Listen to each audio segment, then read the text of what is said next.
Hi everybody, it is July 18th and it's another really simple day. It's kind of easy. It's Global Hug Your Child Day, and it's another food day. It's Caviar Day. What is caviar? I've never had caviar. I know nothing about caviar. I knew nothing about caviar until tonight. What is caviar? It's the salted roe. That's R-O-E. If you don't know what that is, it's sperm-laden eggs. So you're actually eating like just sperm-filled eggs. I don't know, I've never had it. Let's give a little bit of history. There are different types of caviar. This is what I found. I went to several stores and was not able to find caviar. I found this. This is called red lumpfish caviar. This little box that I'm holding cost me $10. So this is the sperm-laden eggs of a lumpfish. Sturgeon is what you're supposed to, that's what caviar is supposed to be. You might as well just call it spermy spread or something, I don't know. No matter what fish you get it from, that's what you're getting. They just scrape all that off, put it in a jar. They charge you exorbitant prices for it, and that's caviar. Caviar used to be served to only the wealthy over in Europe. What was interesting at the time was that even though royalty was exclusively eating caviar, over here in the early to mid 1800s, caviar was actually served for free with lunch in saloons. Like in bars, you could get caviar like bread. Because what was happening was sturgeon were everywhere in North America. They aren't now. They're actually an endangered species. What the reasoning behind giving like sturgeon for free during lunch in the saloons was because it's really salty. And what happens when you eat really salty food? You get thirsty. So in the saloons, people were getting really thirsty after having this spread on their sandwiches, and they were buying more beer. Now what ended up happening was in the late 1800s, about 1870 in particular, a couple entrepreneurs decided to start farming the sturgeons. They overfished the caviar, which brought the sturgeon to the point of extinction almost at one point. So 90% of the caviar that the royalty and high-class people over in Europe were eating, it was all from the US. Some of it said it was Russian caviar, when in fact it was actually shipped from the US over to Europe. So what makes one caviar better, and what are the different kinds of caviar? Well, like I said, this is lumpfish, there's salmon, there's a couple other different types, but caviar, like the purest caviar, is from a sturgeon. There are three different types of sturgeon that are used to produce caviar. Beluga caviar comes from a species of sturgeon called the huso. These fish, they go anywhere from 80 to 400 pounds, and they can grow, or it's weigh as much, like when they're laden with caviar, can weigh as much as 2,000 pounds. I had no idea. Now, the caviar that comes from the huso sturgeon is a very, apparently a very delicate texture, and it's not as strong of a taste or as salty. Now, another species of sturgeon is called the savruga. Those are a much smaller species of sturgeon, and they only weigh around, I think, 50 pounds. It's a much stronger flavor that you get out of those sturgeons.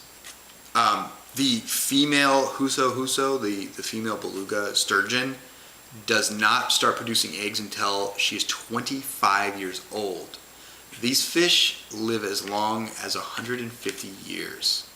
And the last species of sturgeon is called the osetra, and these fish weigh between, I think, 40 to 160 pounds. So they're kind of a medium. So it's like the savruga, and then the osetra, and then the beluga is the biggest one. The osetra, though, is called the imperial caviar, and apparently it's very rare, and that is the caviar that a lot of people enjoy. And this is lumpfish. You know, it's kind of my luck now that I'm thinking about it. I spent $10, and typical of me in my life, I get the caviar called lumpfish. It's $10. That's 10. You know, it just boggles my. There's so much more I can do with $10. Like I can buy dinner with $10. Instead, I bought this. It's not really much of a smell. You guys can see that. Oh, ew. Anyway, all right. Some lumpfish caviar. Because this costs so much, I actually didn't even bother buying crackers to put it on or anything to put it on, because really. Here we go. Spermlet. Oh, now they're all weird.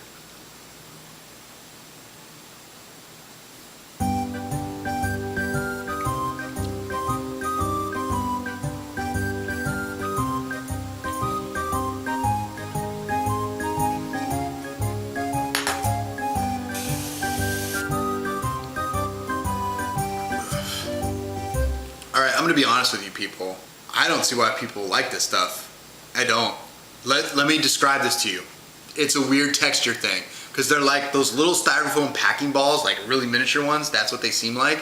And then they start popping in your mouth, and knowing that they're filled with semen is kind of gross. So then when they pop, this really like strong fish odor kind of fills your mouth, and the skin of the egg sticks to your teeth like everywhere. Like it's still in my, like it's everywhere. And I'm not interested in eating any more of this at all.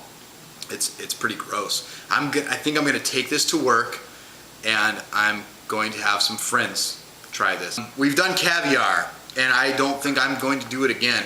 If you know somebody that likes caviar or wants to share the caviar experience with me and prove to me that caviar can be a good thing, and they have real caviar, let them know I'm interested in trying some real caviar, because you hear so much about it and it's such like this high class thing. And now that I've had it, I'm really like, what is wrong with you rich people? Like honestly, like this stuff is gross. Pop rock is like sperm rocks. It's gross. It's gross. They pop and crap comes out of them. Caviar's not good. Won't be doing that again. Today, on top of Caviar Day, it's also Hug Your Child Day. So I'm looking for my child, who's hiding somewhere in the house because I think she knows something's up. Zazu, I need to give you a hug. It's Global Hug Your Child Day, Zazu. I know, so I have to give you a hug. Can I hug you? Let's see if we can hug you. And then I'll just pick you up. Zazu. I can't hug you if I can't pick you up. Zazu, come here.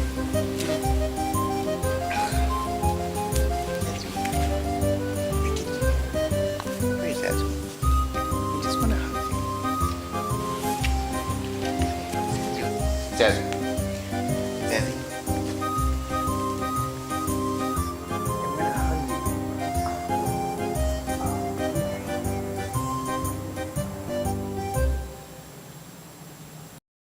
This is my princess Zazu. I think I said in an earlier video, she's been with me for 14 years, going on 15. It's kind of crazy. She's still a princess, but she totally knows when you're up to no good. So this is usually how we lay. It's usually on the floor though. She's not a big fan of cuddling and all that stuff, but she does like to sit on her papa's belly, and this is how we hug. So go hug your kid, even your fuzzy ones. In all honesty, this is probably one of my favorite things in the whole world. Have a nice Global Hug Your Kid Day.